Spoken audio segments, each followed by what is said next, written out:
صباح الخير، ازيكم؟ عاملين ايه؟ يا رب تكونوا كويسين وبخير. وحشتوني جدا جدا من الفيديو اللي فات. بصراحة انا لاحظت ان انا بقالي كده فترة ما منزلش فيديوهات، وتقريبا اصلا من اول الدراسة ما بقتش بنزل فيديوهات. ولا مرة عملت معاكم فلوج في يومي مثلا في المدرسة ولا يومي في الاجازة. فقلت بقى الفترة دي بما ان خلاص دخلت امتحانات وانا اصلا تعبانة ومش لاقي وقت اذاكر، فقلت بس هو ده الوقت المناسب ان انا اصور وانزل فيديو. فالنهارده كده هشارك معاكم اليوم باختصار مشي ازاي، ويا رب تتبسطوا وحبيت كده في البدايه اوريكم شكل المكتب كان عامل ازاي اول ما صحيت، عشان ما رقتوش بالليل طبعا. اللي مخليه مكركب كده هي حاجه بنعملها. يعني اتمنى انها تطلع زي ما انا عايزه بجد، ولو نفعت اكيد هصورها لكم. فادعوا لي بس تطلع حلوه كده زي ما انا عايزاها. المهم هبدا اروقه عشان نبدا مذاكره كده على نظافه. بسم الله الرحمن الرحيم. كافها يا عين صاد.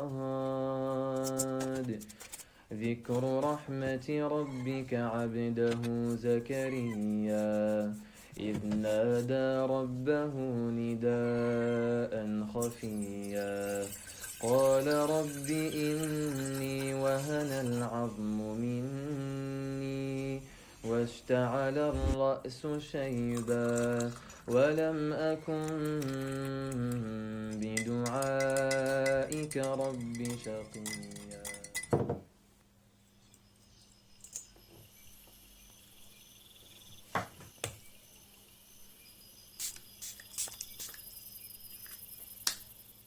اهلا بيكم بقى مره تانية على المكتب النظيف اللي ريحته حلوه. وانا كده دلوقتي جاهزه ان انا اذاكر، وطبعا بما ان ده شهر 12 يعني بنفنش في المناهج وتقريبا على دخلة امتحانات. فيعتبر عندنا كلنا نفس المشكله، هي ان مفيش وقت ان احنا نلم قديم وجديد. او انا عن نفسي يعتبر الاسبوع عندي كله بيصفصف على يومين بس، جمعه وسبت، والكلام ده طبعا عند كل الناس اللي اكيد بتنزل دروس او بتروح مدرسه. فللاسف يعتبر بيتراكم علينا حاجات. فانا بحاول اخلي يوم الجمعه والسبت دول ان انا اقدر الم فيهم الحاجات اللي متراكمه عليا طول الاسبوع. وبالنسبه للقديم فانا جبت كشكول سلك كبير. قررت ان انا مثلا لو خلصت المواد اللي عليا بدري ابدا اجيب حاجات من القديم، يعني حتى لو مثلا نص درس ولا درس، واكتبه في الكشكول ده، علشان طبعا كلنا عارفين ان الكتابه بتثبت المعلومه اكتر. وفي نفس الوقت انا في معظم المواد بيكون المعلومات متبعتره، يعني شويه في الكتاب شويه في الكشكول مش عارفه شويه فين. فعلشان احاول كده ايه يعني احلق عليهم بمعنى اصح، فاحطهم كلهم في كشكول ويبقى الدنيا قدامي واضحه. انا عامه اول مره اجرب حوار المراجعه في الكشكول ده. انا عامه كل سنه براجع، بس اللي هو بتاع اسبوع الامتحانات بس، يعني ما جربتش ابدا مراجعه من قبلها بفتره كده. عامه انا عارفه ان التانية مش مستاهله الضجه دي كلها، بس يعني انا بحاول اجرب طرق مذاكره كتير عشان احاول ارسى على نظام في تالتة. فربنا يكرم. يعني المهم نخلينا في كتاب الاستاتيكا اللي قدامنا ده دلوقتي. لو بس حد يعرف الاستاتيكا تتذاكر ازاي يعني هكون شاكرة جدا ليه بصراحة، يعني عشان دي المادة الوحيدة اللي بعجز قدامها والله. وإني خفت الموالي من ورائي وكانت امرأتي عاقرا فهب لي من لدنك وليا يرثني ويرث من آل يعقوب واجعله رب رضيا.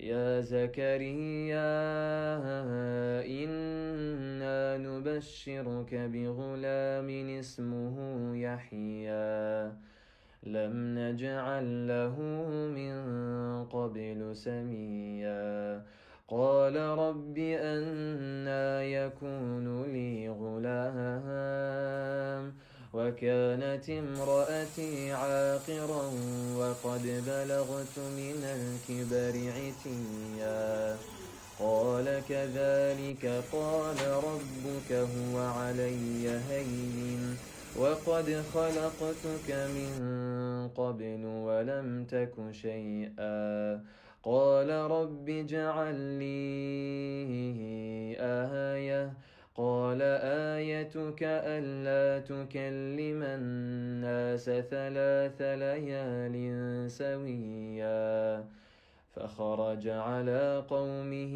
من المحراب فأوحى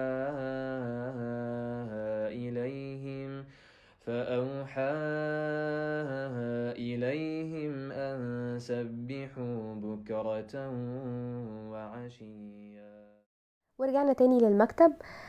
طبعا فيديو الرسمة ده قديم شوية، بس قلت بقى ايه اضيفه للفيديو ده، لان انا بصراحة حبيت الرسمة دي قوي. وانا عامة شغفي للرسم بيكون يعني اقل من 5 ثواني، فانا لو ما استغلتهمش مش هرسم. ما عنديش اي فكرة ليه بصراحة، مع اني لما ببدأ في الرسمة بحس ان انا متحمسة اشوف شكلها نهائي عامل ازاي. المهم انا كده يعتبر اليوم بتاعي خلص.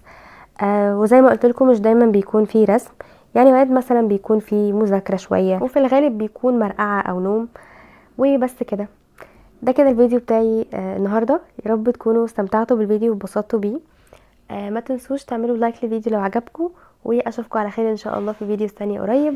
والسلام عليكم ورحمة الله وبركاته.